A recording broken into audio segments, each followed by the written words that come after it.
This podcast is part of the Big Heads Media Podcast Network. Go to bigheadsmedia.com for more great podcasts.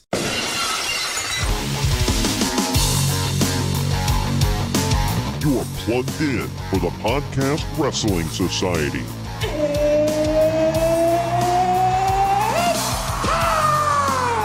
Give us a follow on Facebook, Twitter, and Instagram at PODWRES Society. Faith is the place, and the sky's the limit. Now, your host, he is the one and only Troy Adams. We are the official, the original, the only podcast that matters. We're the Podcast Wrestling Society. I am your loving leader, benevolent host, and Midwest monster. Say it loud and proud. The Prince is back. I am Troy Adams, and joining me here today is my good brother in crime. He is the OG of PWS, and a mighty good brother. He is the Luke Gallows to my Carl Anderson. He is Greg. What's up, Greg? Nerd. Damn straight I'm a nerd. We were both wrestling nerding out over the weekend in Chicago, which is exactly what we're going to be talking about today. But before we get into all that is Chicago and our trip, support for the Podcast Wrestling Society comes from Manscaped, who is the best in men's below-the-belt grooming. Manscaped offers precision-engineered tools for your family jewels. We've all had bad experiences in the past with manscaping and whatnot, and you use some subpar trimming utensils. I know I have in the past, and yeah, it just looks like Edward Scissorhands got a hold of your sack meat down there, and it's never a fun thing to experience, on a pain level and on an appearance level. It's just embarrassing trying to explain that to my wife. But now I don't have to worry about that at all, because now I use Manscaped.com.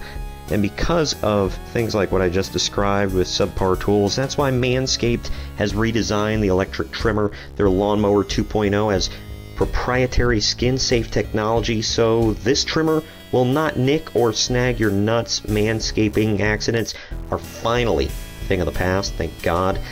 And don't use the same trimmer on your face as you're using on your balls, because that's just nasty. Manscaped also has the Crop Preserver, anti-chafing ball deodorant and moisturizer. You already put deodorant on your armpits. Why are you not putting deodorant on the smelliest part of your body?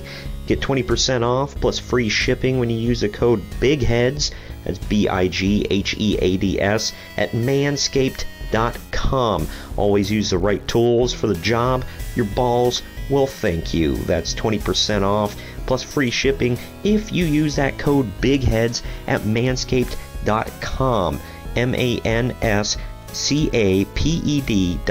That's 20% off with free shipping at manscaped.com when you use the code BIGHEADS. What did you think of Chicago for your second go-around? Loved it. Actually, had more fun this time.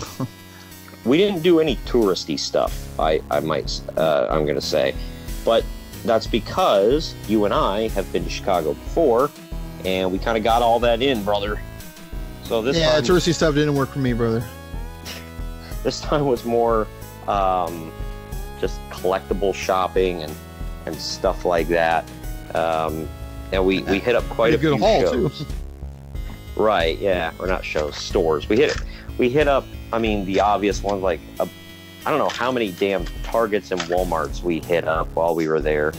And for those of you out there, the first part of this, we're gonna be talking about, Chicago itself, and it will be wrestling related because we were wrestling figure hunting. But we'll get into the shows a little later from more of a personal side, because everybody could talk about the results of the show, whatever, and we'll touch on that. But we'll talk more about like what it was like at the shows rather than just every move that happened and whatever. But Chicago itself, man. We went to, what was that one collectible store? It was kind of small, but it was like just filled top to bottom, and Zack Ryder endorsed it. That was Quake. Yes, Quake Collectibles. There's a Quake Collectibles West, but it was it's kind of far out of Chicago. It's about an hour drive out of Chicago. I feel like the one we went to was the best. Yeah, this was like the main one. I can't compare it, of course, but yeah, it was amazing. The guy was really cool too. Yeah, he gives good deals on stuff that you think, wow, I can't believe you're selling it for this price. I bought this Hulk Hogan figure. You and I have still never figured out who it belonged, or what era Hogan this was, what figure it is. I think we Googled the hell out of it and binged it and looked on Amazon, eBay. we even hit up YouTube or Yahoo there at one point. So had to hit them all up. I even tagged Zack Ryder and asked him if he knew, and he hasn't replied. So I'm sure he gets that stuff all the time. But nobody seems to know what era Hulk Hogan this is, what figure it is. If any of y'all can help me out, he has hair kind of pushed to the side, and he's wearing all red, like red trunks, red boots, red knee pads. I've never seen this before.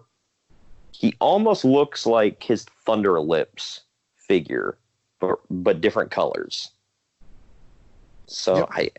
I don't know, but I got him for I think $10, and I found a loose Bojo Raleigh for $4. I'm like, whatever, I don't have him, so might as well get the other half of the Hype Bros. I don't have a Kurt Hawkins figure. I'm a little sad about that. Yeah, I don't usually see a lot of him in stores, so that's kind of. It's not that I've been now I'll buy him later. It's just that I haven't seen him.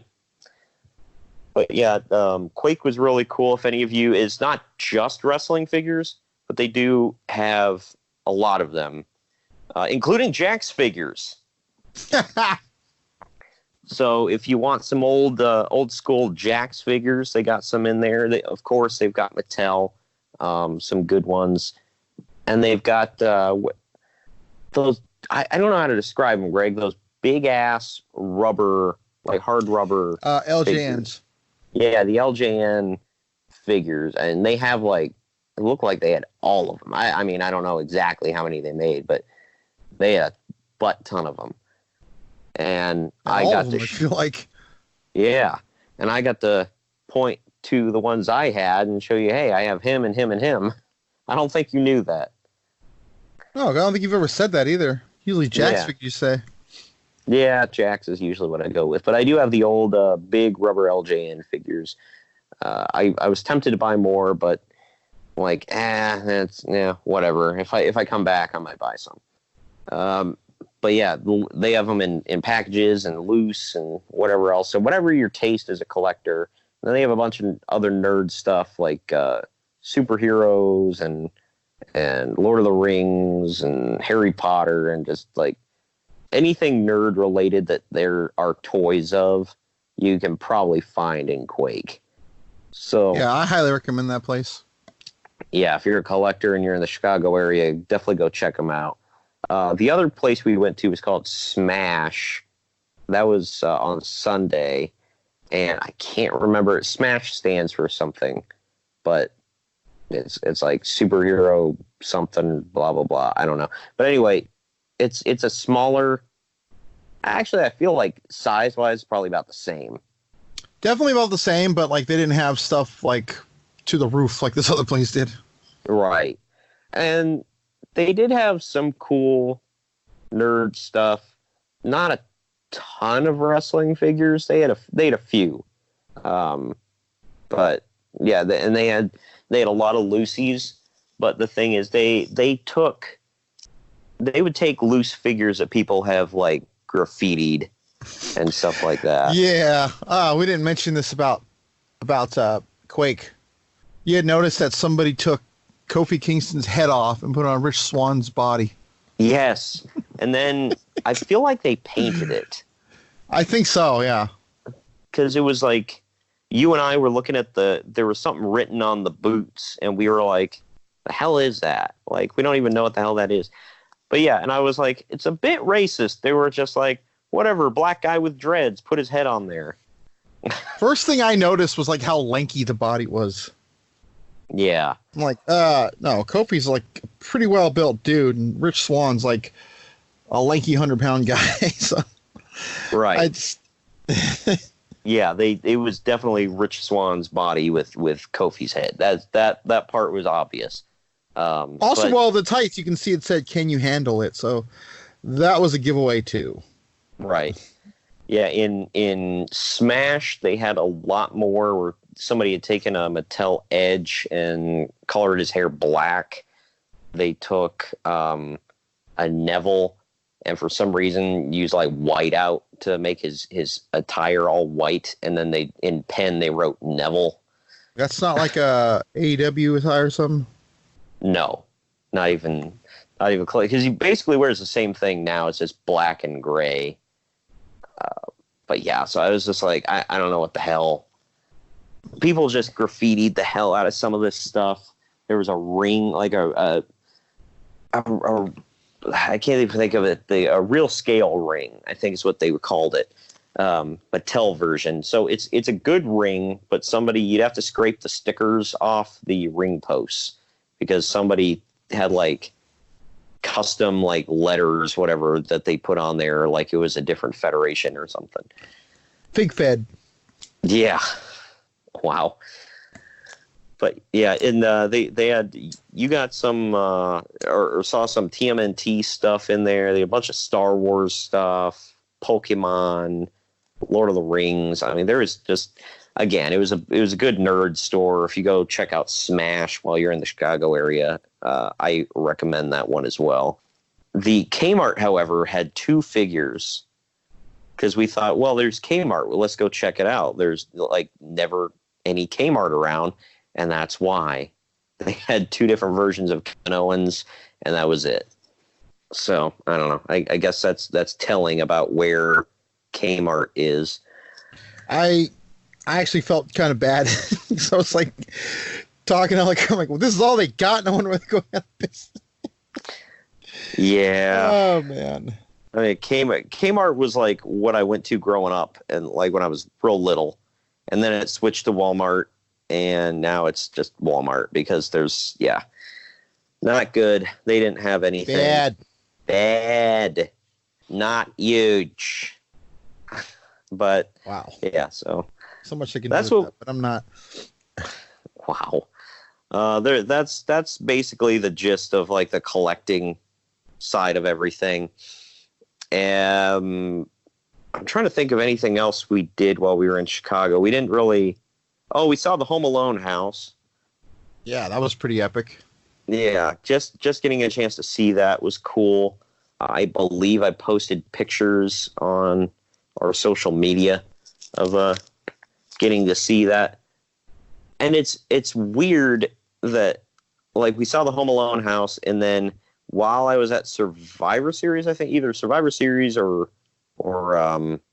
WarGames, one of them, I'm like posting stuff on social media, and I just so happen to see like these random tweets from Macaulay Culkin, and after I said this first part, you had a funny reply, but I was like, I'm like going through his Twitter just cause, and I'm like, why am I not following Macaulay Culkin? And you were like, said no one ever.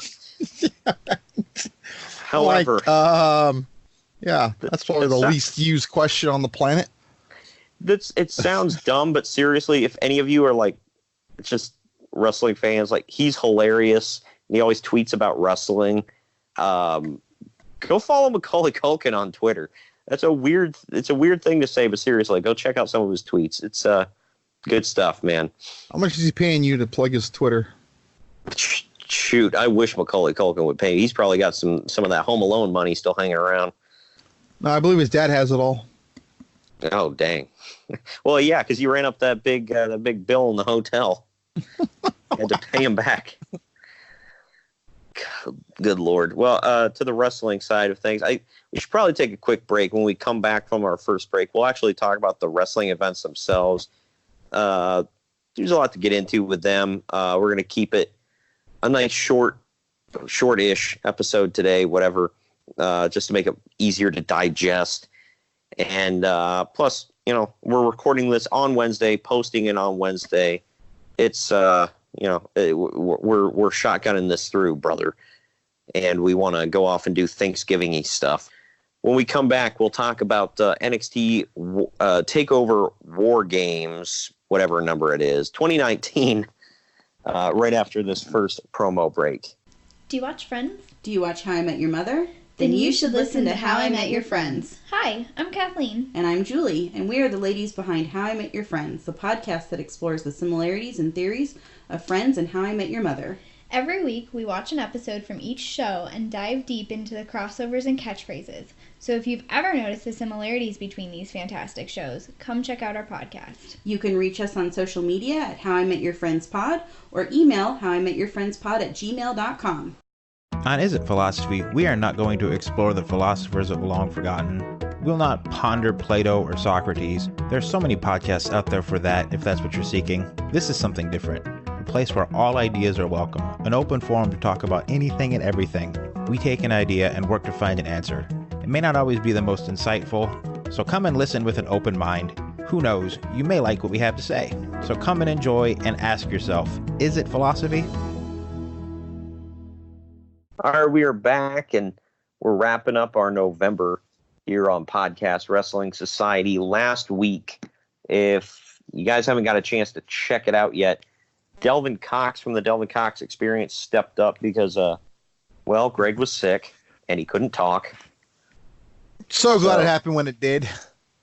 Yeah, because if that happened over this past weekend, man, that would have sucked. Probably would have been pissed.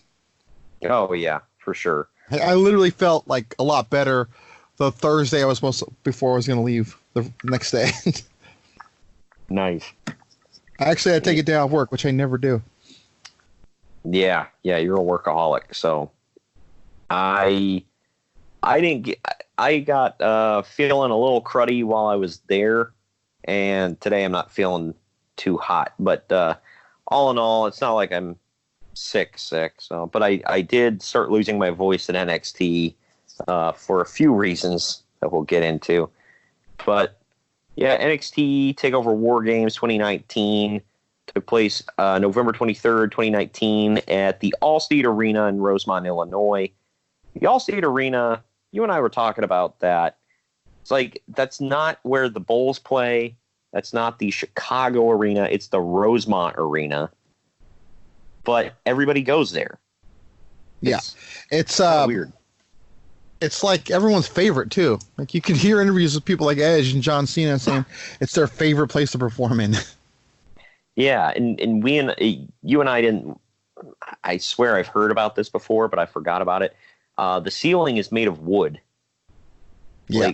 Because I looked up and I'm like, I've never seen that in an arena before. It's all wood. And we talked to a guy at Smash, actually, about I guess when they first built it, it wasn't built properly. And during a concert, it collapsed on a bunch of people and killed them. So, bad start for the arena, I guess. But they've... a tad. Yeah. Death is usually a bad omen, Greg. I don't know if you know that. I'm learning all kinds of new things. But we went in there. The arena itself doesn't look like an arena from the outside. You and I were looking at it like, what? Like I thought it was like, I said it looked like the local Pepsi plant here near my house. That's what it looked like. I was like, what the hell? It's the arena? You can walk up to the arena from like walking out of Target. Like you go out of Target, you make a left, and boom, you're there. Yeah, because you and I were in the hotel. It was like our hotel, and then it's attached to a Longhorn Steakhouse, which we ate at, by the way, and we were wondering if that's where Chris Jericho got his belt stolen. Championship, pal. God dang it. Well, it's AEW, so they can say belt. I guess. I don't know. Championship, pal. The hell. But Jericho... I don't know where I was going with that. Sorry, I'm losing my train of thought. But yeah, there's the hotel, Longhorn, and then you go across the street and there's like IHOP and Target and GameStop, whatever. And then you go across the road again and there's the arena. So it was weird placement. But it was cool because you and I didn't have to walk far. We were like, boom, we're at the arena. A 4-minute walk, if that. Yeah, and that's if we were taking our time. So it was nice. We walked right in the side door. There wasn't any issues with security. It was a pleasant experience. And then for WarGames, you and I ended up sitting right in front of or behind whichever. What would be the pre-show setup for the next night? Yeah, I was like resting my legs on top of all that crap too.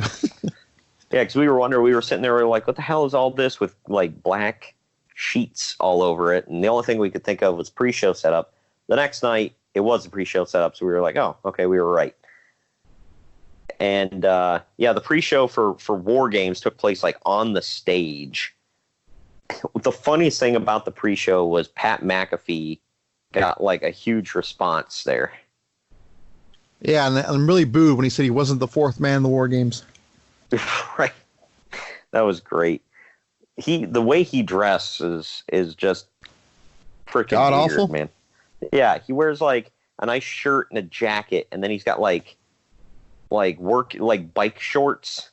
Skin tight bike shorts and then like tennis shoes. It looks like he dresses like I'm gonna have a UFC fight and then go directly to my press conference wearing the same thing. But the pre-show match was Angel Garza defeating Isaiah Swerve Scott. Bro. It's Vince Russo's favorite wrestler, or excuse me, sports entertainer. It went 7.5 minutes. Both these guys are good, but I don't know. Is it just me or did it look a little sloppy? Very. Yeah, and like I'm seeing people online. I don't know how it looked on the network. I haven't went back and watched any of it because I usually don't. But I'm seeing everybody online like just like putting this match over huge. I'm like, I mean, it was good. It was just sloppy. I don't know. I don't know what people were seeing that I wasn't, but Isaiah Swerve Scott, I think has a big future in WWE. He's great and he's oozing charisma. Angel Garza, who stole Tai Chi's pants ripping gimmick. He's very good.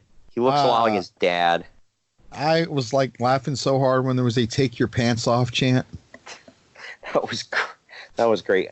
Again, I don't know. I'm like, no, thank you.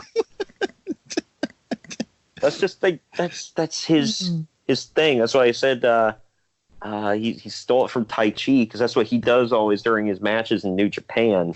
He'll start the match in his pants and halfway through he'll rip them off and take your pants off. There was a chant for that, dude. Don Callis has made a joke before that Tai Chi, he swears Tai Chi's trunks are getting smaller by the day. Yep. I can see his probably are too, because like they were like hugging his ass, so. Oh my gosh. But yeah, good way to start the night. That got us warmed up for the actual show. We started off with WarGames. It was the women's WarGames. And like there was a complaint that like if somebody didn't catch the pre-show, they were a little confused during this because I guess during the pre-show, Mia Yim got jumped in the back. I guess she actually had like a legit broken nose, so it would have been kind of hard to wrestle anyway if this wasn't the plan. But she got attacked. They didn't know by who. She got taken to the in an ambulance, and Rhea Ripley told Dakota Kai, "It's like, well, you're in. Go get dressed." And then, so we kind of knew where it was going from there. Well, no, that guy behind us, he's like, I called it the whole time. The whole time, it was only me.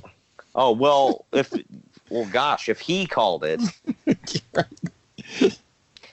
But yeah, so the teams ended up being Rhea Ripley, Candice LeRae, Tegan Nox, and Dakota Kai against Shayna Baszler, Bianca Belair, Io Shirai, and Kaylee Ray. Not Kylie Ray, Kaylee Ray. For all of you getting her, like Greg, getting her confused with the girl who left AEW. Do you remember? Yeah. Well, you were like, wait a minute, that girl from AEW's the new UK Women's Champ. What's going on? I was like, no. I watch NXT UK. I feel like I just forgot about the women's division, except for one. Yeah. Well, hey, if Rhea Ripley's technically part of it, then I would say 2 because her and Toni Storm. Okay, but 2. But yeah, other than that, it's easy mistake to make. But this went on for 27 minutes, 24 seconds. We all know what happened. It was Tegan Nox started to come out, and then Dakota Kai shoved her back in the cage, and then she turns around and kicks her in the face. And then she just starts beating the crap out of her, slamming the cage door into her knees. And there for a minute, I was like, look, I know it's kayfabe, whatever, but I was like, don't hurt her knees again. Because she seems to be so accident prone with her knees. She pissed someone off. Yeah, it's like you make one wrong move and she's tearing something again. Like we said, she's the female Chris Sabin. That hurts. Yeah, it does. Because Chris Sabin was one of my favorites. And hey, Tegan Nox isn't bad either, in multiple ways. But she, so she got taken out. Dakota Kai took herself out. So it was 4-on-2, when Baszler entered. And, am I counting right? No? Yeah, that was it. Yeah, okay. So it was, Rhea Ripley and Candice LeRae had to do all the work. Io Shirai, in the end, Io Shirai did a crazy freaking moonsault off the top of the cage, killed everybody except for Shayna and Rhea. Shayna tried her Kirifuda clutch, did you see the handcuffs? Because I didn't from where I was sitting. No, at the end, after the replay, I did. Yeah, because where we were sitting was kind of like in the corner of the back cage. So and all this was happening in the forward ring. So we didn't see, plus, I mean, handcuffs are small. So Rhea Ripley somehow got handcuffs and handcuffed herself to Shayna Baszler, kicked the crap out of her. And then, I don't know, man, you seemed about as shocked as I did that she got a pinfall on Shayna freaking Baszler. I did. I was. Because, first of all, it was 4-on-2. I mean, yeah. That alone. Yeah. I was like, well, they're done now. But, damn. And, little did we know. I don't know about you, man, but to me, all weekend long, Rhea Ripley came off as a freaking star. Yep. She looks like the next big thing, in women's wrestling in WWE. Hell, even James E. Cornette approves of her, so that's saying something. And he's a sexist. Excuse my language. Well, he is. So.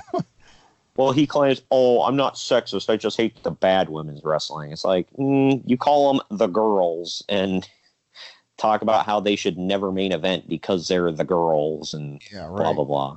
So, but, man, he was going off about when she faced Becky Lynch and how much he loved that freaking match and how she's a star and all this other stuff. But I brought this up to you. Somebody on Twitter had said, it was like, she needs to she just needs to beat everybody and, go take the title from Adam Cole and everything. I'm like, okay, so at the heart of it, because you're talking about intergender matches, which I don't support. You and I, neither one of us do. But at the end of it, I'm like, so you're basically saying she has to beat a man for his title in order to really be a top star. Yes. Is that what you're saying? That's essentially what they said, yes. Yeah. I'm like, I don't know if you know this, but Becky Lynch is the biggest star in the company right now, and she did that by only beating women. I mean, I realize she calls herself the man, but clearly she's not. Either way, I just, it needed to be said because people on Twitter are stupid, Greg. I don't know if you know this. People on Twitter are very stupid. No, that's a new one to me. Yeah. I thought they were pretty level-headed. Yeah, you would think that, but they're not. But yeah, the next one we get a triple threat match for number one contender for the NXT title. Pete Dunne defeated Damian Priest and Killian Dane. I don't know. I felt like Pete Dunne was the only star in this match. I like the other two guys, but I feel like the other two were just there. Yeah, and this was the only match tonight I thought was 100% predictable. Right? Yeah, because he does not win. What the hell's going on? That's something weird. Yeah, because I'm like, are they seriously? Because the winner, the title shot, they get it at Survivor Series, and I thought, so are championship opportunity? Gosh, yeah, I forgot we can't say title shot. Braun got tore up for that by Vince. But yeah, I was like, Damian Priest is still pretty new. Killian Dane went up to the main roster and kind of flopped with Sanity. So, and they're trying to rebuild him here. So, Pete Dunne's the only one that's legit. You could, I don't know. I thought maybe he'd win. Spoiler, he didn't.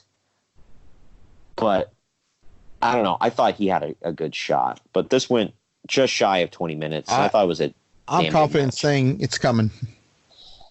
I hope so. He's damn good. Yeah, he is. We got Finn Balor versus Matt Riddle up next. That went 14 minutes, 21 seconds. This was another one, man.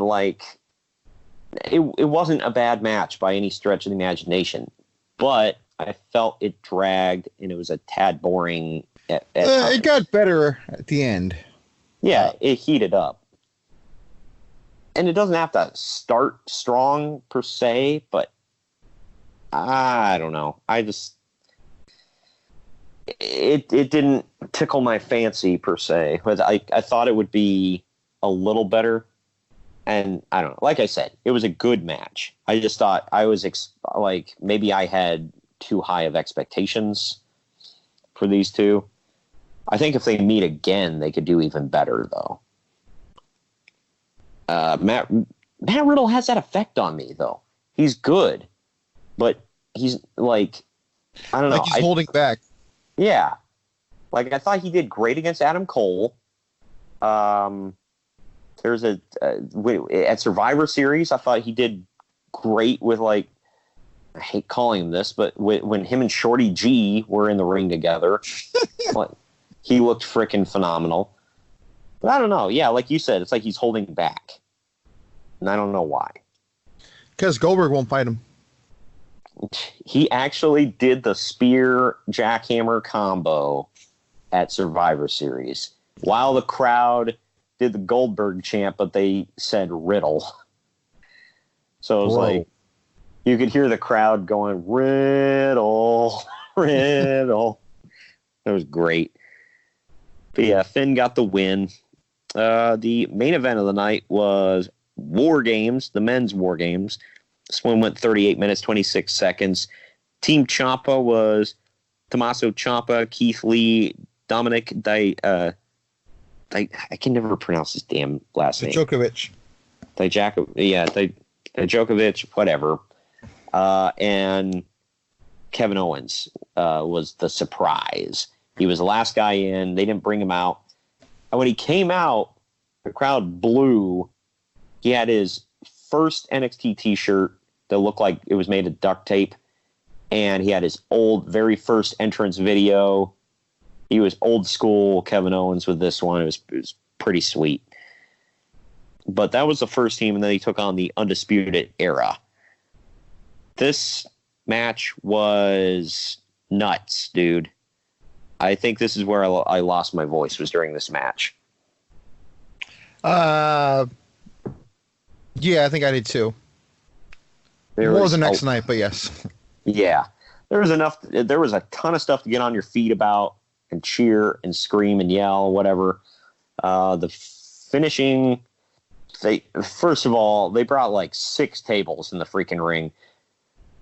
And it was almost like they were trolling the nerds, because earlier during the women's match, when they were pulling weapons out, the crowd decided they wanted tables. So they chanted and chanted. And when nobody pulled out tables, they booed and they whined and cried. That was Rhea Ripley, right? They kept yeah. Yep. They booed her because she didn't pull out the weapon that they wanted her to pull out. I don't get it. I'll never understand the marks, man. Maybe that's a good thing. I don't know. I don't really. Yeah, like you want to understand them. Yeah. Right. Yeah. All the sweaty neckbeards in the crowd, and there were a lot. And that goes for the women too. I'm getting a letter. I'm getting a letter. But the finishing, earlier we forgot to mention the one thing. Can't remember what match it was. There was a fog machine in the back of the arena that was going off almost all night, and I don't know why. Yeah. You and I couldn't figure it out. It just made it look smoky in the arena. Started chanting, "We want turn the smoke off," and then we started, "We want the smoke" chant. Right. Eventually, they did turn the smoke off. Thank God. It was pointless, and the people sitting in the smoke, I felt bad for them, because it's like they had to look through that crap all night. Well, one guy I was loving, he like stood up like the demon, like Finn Balor the demon, did the hand gestures and stuff, like he was coming out of the smoke. So, good Lord, people had fun with it at least. Yeah, but that was the least annoying chant in Chicago. I'll say that, because that one I understood. The next night they had the crane camera move going, and some people couldn't see because the crane camera was in their way, so they chanted "Move the camera," and completely ignored the match going on in the freaking ring, and they just looked like complete a-holes. That one, I was like, dude, they're gonna move the camera eventually. Shut the F up. But either way, this match, everybody got put through a table, damn near, and Adam Cole threw 2. Gosh, yeah, they set up 2 tables, and freaking Ciampa hit an air raid crash off the cage, and I don't know how Adam Cole wasn't dead. Because he's Adam Cole, baby. And they showed his girlfriend, Britt Baker, in the crowd, and everyone collectively lost their minds, like, oh no, how dare you. I really couldn't give a crap. I find it funny. That was a huge thing all over. Like, who gives a damn? Triple H addressed it on, like, I guess he had a conference call with reporters and stuff, and he said, I swear we didn't do it on purpose. The camera just put it on the most concerned looking person in the front row and happened to be her. But the thing is, she goes to quite a few NXT shows. I don't think AEW cares. Jim Cornette, of course, said, well, I would fire her ass for doing that, because how can you be that stupid? Like, well, I'm sure she cleared it with the company she works for before she did it. Like, it's otherwise, why would she be front and center at the competition's show? That's a little dumb. I don't know. Especially front row, you're going to get seen. That's just how it is, bro. I just want to say, she says she's a doctor, but really she's just a dentist. Good Lord. Yeah, well, that's another one, by the way. Jim Cornette is a big fan of hers. Why? I don't know. But Rhea Ripley and Britt Baker, okay, whatever. Those are the 2. But yeah, so that wraps up for NXT WarGames. Was there anything else I didn't mention that you wanted to put over? Well, no, I just thought it was a hot show. One of the better ones I've been to. And that was my 10th one. Yeah, screw you for that. That was my 3rd, and it was, I don't know. Choosing between the 3 is hard, because it's like, how do you choose between your children, But go with the oldest one, duh. Good Lord. You're only saying that because you're the oldest sibling, aren't you? Yep. Yeah, there you go. But hey, Brooklyn 1 was like, still like magical. It was the first one outside of Full Sail. Yep. Yeah, it was great. Got to see that great women's match, the ladder match, Kevin Owens' last match in NXT. You sat next to a Look. It was great, man. Yeah, hell yeah, I did. And all he did was golf clap like twice throughout the night. I just, words can't describe the look, bro, that this guy had. All right. I'll just put it that way. You should rerun the commercial you made for it. Good Lord. There's a guy, remember when we went to Raw in New Orleans and I had to sit next to the Look, bro? And he I don't think he could fit in those seats. And I'm not saying that to be mean or whatever. I'm like, legit, he couldn't fit in the seat. And I'm smaller, but I'm not that small. So I was being crushed. And I'm like, well, at least I'm at Raw. In Nolans. And the thing was, this guy was French, too. So he was a French Look. A French Look? That's a new one to me. Yeah, well, we'll take a quick break. And when we come back, we'll cover Survivor Series right after this. Do you love a good story? Her American Story is a podcast for anyone who loves a good story. First and second generation American women share their American experience. Sharing our stories helps us to relate to one another, build understanding, as well as provide representation for those that need it most. I grew up in a smaller American town and lacked representation in my community and simply in media at that time. I created something I wanted to hear. I hope this podcast reaches those that need it most, as well as serves as a collection of simply interesting stories. Listen wherever you get your podcasts. Follow me on Instagram and Twitter at HerAMStory. Everyone has a story. Share yours with me. Email me at heramericanstory@gmail.com. For all the latest NASCAR content, including driver interviews, race recaps, fantasy NASCAR, listener call-ins, and giveaways, tune in weekly to the Lap Traffic Podcast on iTunes or your favorite hosting site. On the web, thelaptrafficpodcast.com, and on Twitter, @LapTrafficPC. Don't get caught chasing the lucky dog. Tune in each and every week to the Lap Traffic Podcast. All right, we're back, and we're going to cover Survivor Series. Some of the things happened there. There were a couple of things. There were quite a few drunk people around us that night. I'll say that. Oh yeah, forgot about that fight. Oh yeah, I will say this: as far as the fight goes, I don't know if that exactly was alcohol fueled. That might have just been stupidity. Well, the guy behind one guy hit him on the head by accident. He was cheering for something, and other dude stood up and you hit me on the head, and I don't play that, and all kinds of crap. He made a big deal out of it. Refused to sit down. Yeah, he refused to sit down. Was rubbing his head for the rest of the night like he just got hit with a sledgehammer. Yeah. and they kept asking, it's like, can you sit down so we can see? And he's like, nope. And he refused. And like, eventually security had to get involved. I don't know if anybody was escorted out or not, but I didn't see the guy after that. So I don't know if he might have sat down or moved or whatever. I don't know. There was another guy that got escorted out because he was so freaking drunk. That almost happened that did happen in New Orleans. Saw a couple of people being brought up from their floor seats, just sloppy freaking drunk. Look, PSA, if you want to drink, whatever, it's your prerogative. But if you're going to pay all that money to go to one of these shows, you probably shouldn't get so sloppy drunk that, one, you don't know what the hell is going on, and two, you're getting your ass kicked out before the show's even over. Guarantee they don't remember half of it either. Right, but I guarantee these words left their mouth the next day. They were like, "Oh, what a great night!" Yeah. Like, was it though?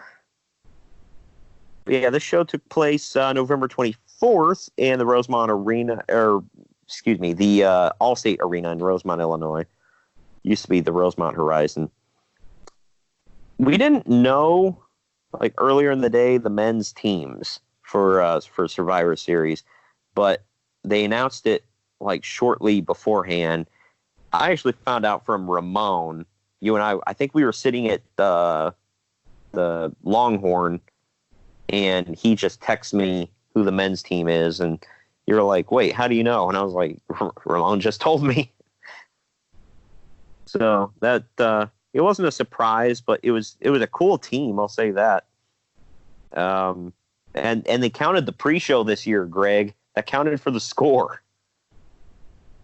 Yeah, lucky for Raw. Yeah, otherwise they would have been shut out. And I made the joke beforehand. Somebody on Twitter was like, "What's your prediction for Survivor Series?" And I said Raw is going to come in and take a deuce on NXT and SmackDown and clear the board. No, but that did not happen. The first match of the night on the pre-show. The pre-show was actually really good, in my opinion. We got 3 matches on it. We got Dolph Ziggler and Robert Roode for SmackDown. They won a 10-team interbrand tag team battle royal. You and I actually missed this match because I pulled up on the WWE Network and I'm like, oh crap, it's starting. So we made our. What was funny was it was like a 2-minute walk from where we were. Yeah. So the match started. By the time we walked in the arena, they were playing Dolph Ziggler's theme. So we're like, oh, we know who won. This is where we discovered that the network is like 3 minutes behind the actual what's going on. Right, yeah, because the match was like still in progress, and we walk in while Ziggler's music is playing. It's like, what the hell? But they won by eliminating the Street Profits last. After that, we got Lio Rush defending the Cruiserweight title, which is now officially the NXT Cruiserweight title, against Raw's Akira Tozawa and SmackDown's Kalisto. And this one went on 8 minutes, 20 seconds, as did the Battle Royal. It's weird that a freaking Battle Royal went under 10 minutes. There were a lot of people in it, though. Yeah. This one went 8 minutes, 20 seconds, and Lio Rush got the win. I got the feeling you're not a Lio Rush fan, Greg. Not even slightly. Oh, man. I've started liking him recently. And Booker T really liked his theme. Because I pointed out to you Yeah. while his theme song was playing, he's over at the pre-show desk, like bobbing his head and like dancing and stuff. So he could dig it, sucker. After that, we get the Champions Triple Threat Tag Team match. Raw's The Viking Raiders defeated SmackDown's The New Day and NXT's Undisputed Era.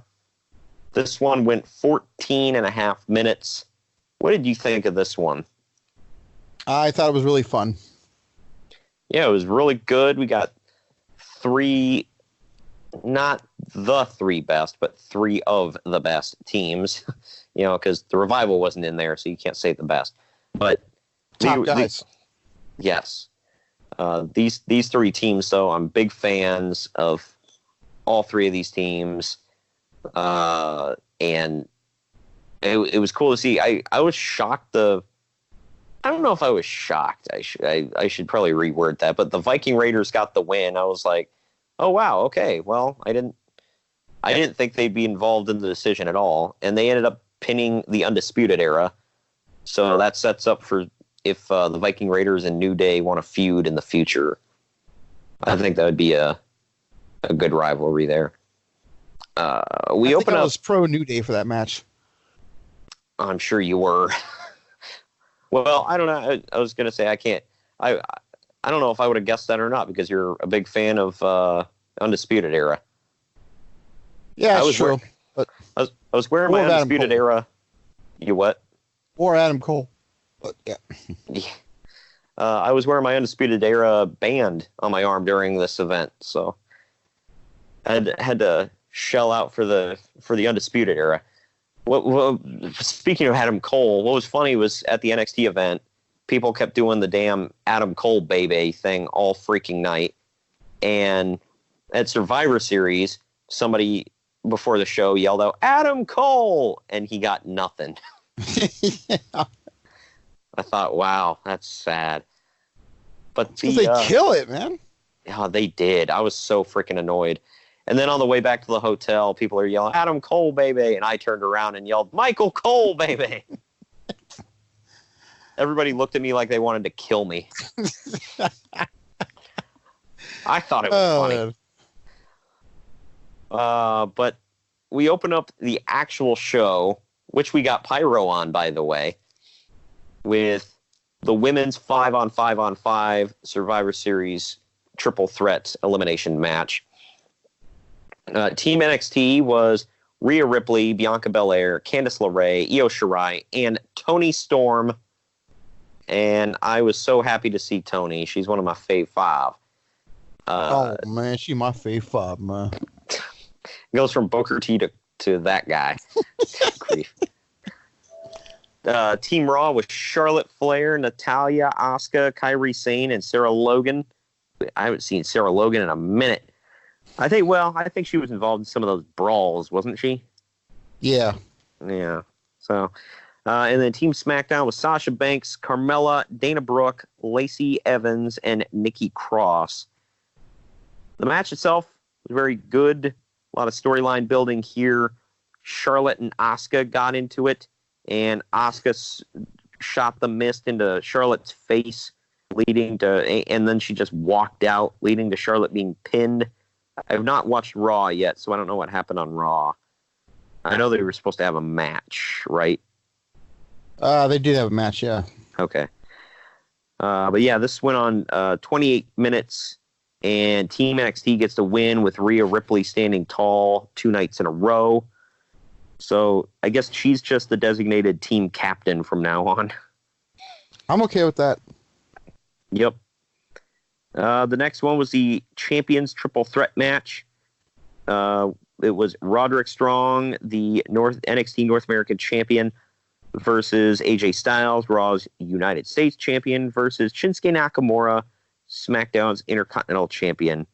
And Sami Zayn was at ringside. He was damn near more entertaining to watch than this match, which was pretty entertaining.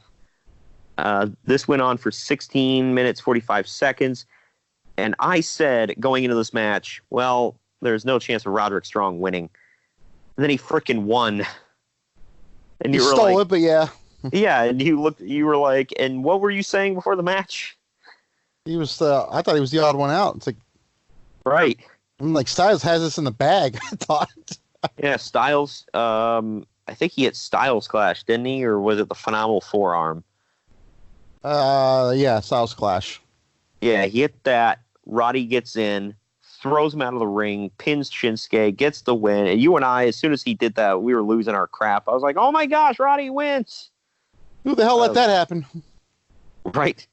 Vince is in the back like, God dang it, pal. He's so damn tiny. He's so skinny. Why does he have a hot wife? I don't get it. He needs to be vascular. Shut up. Speaking of tiny, up next we get Adam Cole defending the NXT Championship against Pete Dunne. Adam Cole was almost damn near more bandaged than man at this point. Pete Dunne also had a knee injury, so that was taped up. This went on for 14 minutes, 10 seconds. I felt like it was really good, but it could have been better because they were beaten to hell the night before. Like, well, you got to give way for that. So, right, yeah, and I'm not, like I said, these two I think are physically incapable of having a bad match, but this was a match like 24 hours after they both just went through hell. So, especially Adam Cole. So what they pulled off was freaking masterful. Adam Cole got the win. I was happy, sad. So, yeah, but I kept telling you, I was like, I can't believe the NXT title is being defended on Survivor Series. That's nuts. It's hard to believe. Right. Yeah, in the middle of the show, not even like on the pre-show or something. We got The Fiend, Bray Wyatt, up next, defending the now blue Universal Championship against Daniel Bryan. This went 10 minutes, 10 seconds. I thought this was one of, like, he's only had, like, 3 matches. So, The Fiend, 4. forgot about that one with Finn Balor. I thought this was the Fiend's best match yet. I thought it could have been better.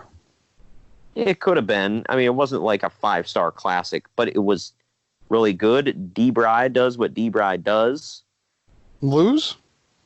Well, that's one of the things he does. But couldn't resist. He was great. He had the crowd behind him. I think this was the first time anybody's been cheered against the Fiend. Pretty much, yeah. Yeah, I was at SummerSlam and Hell in a Cell, and yeah, the other guys were not cheered. Yeah. So SummerSlam was Finn? Yeah. Right? Yeah, okay, right. Yeah, because I forgot the other Seth match was in Saudi Arabia. Yeah, so this was the first time, man. Daniel Bryan, like, the crowd was hot for him. How can you not love Daniel Bryan? But all in all, he wins the match with the mandible claw into a pin and retains the title. This next one, man, 5-on-5 Men's Survivor Series match. Team SmackDown was Roman Reigns, Braun Strowman, King Corbin, Mustafa Ali, and Shorty G. Why do you not say that more proud? Yeah, say Shorty G with enthusiasm, god dang it. He's small and tough. I never noticed this before, by the way. Somebody pointed out, they're like, anytime they talk about Chad Gable, they say he is a former Olympic athlete because they don't want to call him an Olympic wrestler. Like, or a loser. Yeah, well, that too. It's like, I get it. But Team Raw was Seth Rollins, Drew McIntyre, Kevin Owens, and Randy Orton and Ricochet. Team NXT was Tommaso Ciampa, Damian Priest, Matt Riddle, Keith Lee, and Walter. Walter, by the way, was eliminated. He got possibly the biggest pop out of anybody in this match, and he was eliminated in 2 minutes. And I laughed so hard because everybody was crying, and I loved it. I love watching the marks cry. I don't get the mentality sometimes if it's like, they're getting a big pop. Kill it. I mean, I realize that, they couldn't have predicted, Walter. That actually surprised me. I don't know about you. When Walter came out and the crowd blew, I was like, wait a minute. Wait, okay? I mean, I love Walter. They did it the night before, too, when they showed him in the crowd with the rest of Imperium. Yeah. I was like, okay, he's the one. But, yeah, Seth got booed out of the building. He got the Roman Reigns treatment. Maybe worse. Roman, by the way, was not booed. Only, but he was, but by I feel like the boos he got was just not anti-Roman, it was just pro NXT. Yeah, and somebody pointed out, they were like, "Man, Roman's like, this is your burden now on Seth." See how it feels? Yes, Seth came out wearing Chicago Bulls gear, and not just any Chicago Bulls gear. He came out like Michael Jordan. That did not help him at all. Like, I felt like he was the most hated person in a match with King Corbin in it. So that should tell you something. Man. Mustafa Ali came out. I forgot he was from Chicago. He came out waving the flag, so he got that I live here pop. Yeah, I live here pop. What the hell? He did. Everybody, you got to cheer, even if the person sucks. You got to cheer for them if they live there. Yep. It's just that's how it goes, Greg. I can't remember the order of your pop. Oh my God, I've never heard that before. There was a little bit of infighting in this, mostly Team SmackDown. Team Raw was, I can't remember if there was or not. Randy Orton just completely Randy Orton got pinned, got surprised, rolled up by Matt Riddle. He got pinned, and then he still came in and RKO'd the crap out of Riddle and took a big poop on him. So, but what we got to see from Riddle was cool. And I don't know about you, but I want to see a Matt Riddle-Randy Orton match. Yeah, I mean, this might have set up for it. Yeah, until this night, I never knew that this is what I wanted, but now I do. It came down to Seth Rollins, Roman Reigns, and Keith Lee, which, and again, I love Keith Lee, but I was shocked. I'm like, not Ciampa, not Walter, not Matt Riddle, Keith Lee. Of course, it wasn't going to be Damian freaking Priest, like that. Like you and I talked about, he's the other guy. Yep. And he's good. He's the other guy. But yeah, King Corbin was actually eliminated via spear from Roman Reigns. So that was cool. Are we gonna have to see them wrestle each other again, Greg? Probably.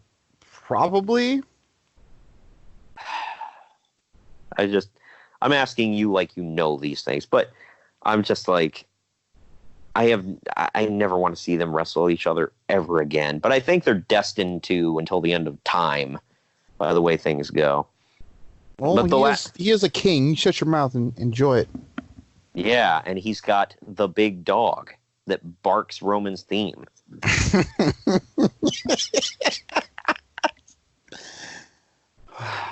That's money.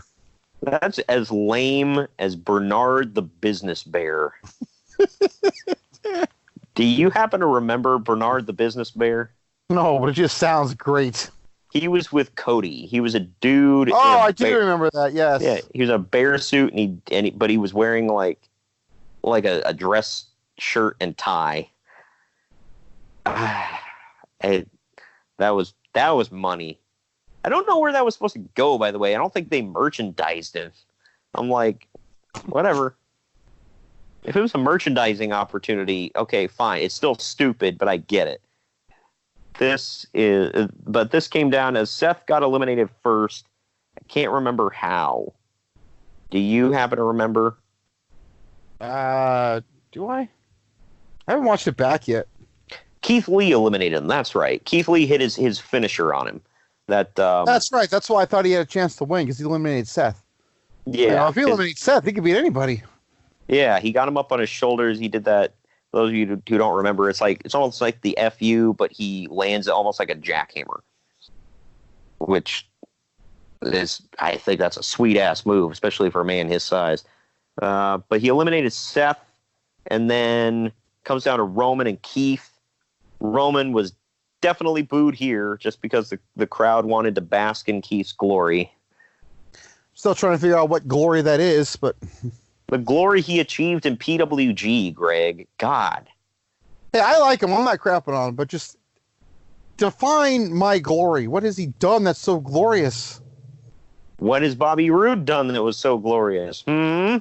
Explain that. He's got a pretty long resume, actually. Well, yeah, before WWE. Oh, well, he came in. My thing, like, he came into NXT with the glorious thing, and I'm like, wait till you win a title, buddy. But I don't know. He's earned the right to be glorious at this point, I guess. But Keith Lee's getting there. From what I hear, or from here on the other podcasts and read and everything, people are saying that Vince loves him some Keith Lee. He's so chocolate and big. God dang it, chocolate. Wow. No, nothing. No, nothing. Anyway, but yeah, Keith Lee ended up losing. Then he bowed to Roman. Then they fist bumped. It was good stuff. I kind of wanted him to win, but at the same time, I was like, he doesn't need to win this. He looked strong, and Roman wins it for his team. The crowd was like 50-50 on this. But I was pro Roman, shockingly. Oh yeah, I never would have guessed that. That went on for 29 minutes 25 seconds. Up next, we have 7 minutes. In my opinion, the match of the night, by the way. Oh hell yeah, it was damn good. We get a no holds barred match for the WWE title up next. Only lasted 7 minutes because Brock Lesnar is in it. It was him versus Rey Mysterio, who was dressed up. You gotta get back before else. Yeah, we were talking about. I told you, I was like, "Well, Yeah, he's got to. He can't main event. He's got to get back before catering or not catering. Room service is over. Yeah, that's what. Yeah. But Rey Mysterio came out dressed like Joaquin Phoenix's Joker. That was pretty cool. Brock. I don't know. Brock and Ray went pretty good back and forth until Brock started dominating, and then Dominic came out with a white towel and was like pleading with him, like he was going to throw the towel in. Then Brock took it and just like whipped it aside, and Dominic and Ray like double teamed him, man, and they got the pipe. They went for his ding ding, all the things that people usually do. Him in the dang dang. The hell. They hit him repeatedly in the ding dong, and freaking Dominic like frog splashed his ass. So making Papa Eddie proud. And I thought it was over when that happened, dude. Oh, I know. I jumped out of my seat. I'm like, he's gonna do it! Oh my god! Yeah, we were freaking out. I'm like, oh my gosh. Well, you said you watched Raw, right? Yeah. Okay, so. He didn't win the WWE title, but the next night Ray did win the U.S. title. Which I was good with.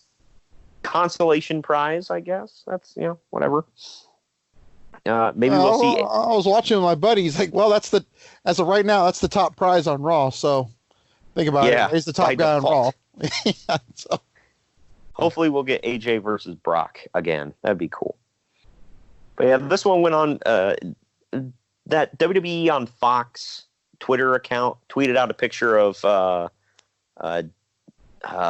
Dominic holding the towel, and it said throwing in the towel, not in WWE. And I was like, wow. Yeah, that's never happened. Yeah, and I was like, you had to take the shot, didn't you? Hell yeah. Because for those of you who don't know or pay attention or whatever, MJF threw in the towel for Cody Rhodes against Chris Jericho at AEW's Full Gear.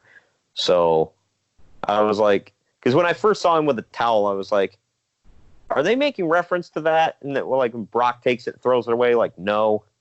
And then the Twitter kind of just confirmed. It's like, yeah, it was. They were making reference to it. Whatever.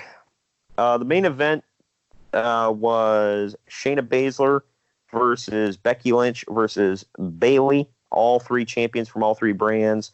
Bayley, in my opinion, was looking extra good this night. I didn't see what she was wearing, from where I was sitting, but she was almost looked like some like Egyptian pharaoh or some Egyptian princess or something, like with her headdress. But this one, to me, I don't know. Who did you call going into this? Becky. I was rooting for Bayley, but I thought Becky was going to win it all. Yeah, for me, this was the shock of the night. Shayna Baszler won this match. She tapped out Bayley, didn't she? Yeah. Because Becky was on the floor. Yeah. Well, actually, I don't know if she tapped her or if she passed out. But either way, she won via submission. Frickin' Shayna Baszler from the NXT Women's Champion, standing tall to close out Survivor Series. That well, no, she wasn't standing tall. Well, Becky Lynch was standing tall to close it out. She was there for a minute, and then she got attacked by Becky. But that blew my mind, man. I was just like, wow. We're gonna get that match at WrestleMania when Baszler wins the Royal Rumble. Oh man, that'd be sweet. Well, I don't know. Does she qualify for the Rumble since she's a champion? I don't know. Yeah, we'll have to see how they do that this year since, NXT is technically main roster now. So is it going to be like all three brands in the Rumble? Each brand has 10? Yeah, why not? That'll be fun. I would be very interested to see that. But all right, man. Well, that was Chicago. I left right after that show, drove straight home. It sucked, but it was worth it because I got to be there for the weekend. That's weird. I had a nice, smooth flight and nobody sat next to me. Good ride home. Good for you. I couldn't resist, sorry. Well, here's something. We talked about gas prices. I knew when I crossed over the Indiana border because gas dropped by almost 70 to 80 cents.